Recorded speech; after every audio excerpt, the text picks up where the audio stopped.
ওই মাছ একটা আমার মতো লম্বা লম্বা আছে। হ্যাঁ, এ বাউশ মাছ ওই কক্সবাজারে এই মাছটা দেখি খুব আসে ফিশারিজ আর ঘাট। আর আর আর ওরা ওই মাছগুলো নিয়ে ওই যে কাটি এত সুন্দর করে রোদি দিয়ে শুকাবে, বুঝছিস? হুম। যে দেখলি তো দেখতে ইচ্ছা করে।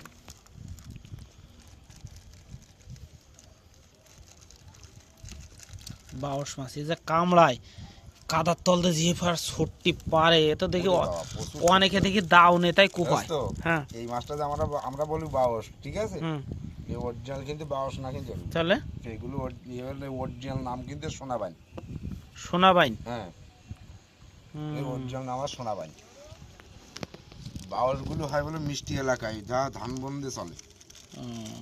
সে বাওসগুলো চলবে তো একদম ওই এক প্রকার সাফেদ রং ফেনা তুলি যখন ইয়ে দেয় সেখানে শব্দ হয় না, দেখি শস্য শব্দ হয়, হ্যাঁ, সেম টু সেম এরকম বাওসের শব্দ হয়। মাছটা তো দারুণ মাছিস। এ রাত্রি মাছ রাখিস কিভাবে, ভালো থাকে? হুম।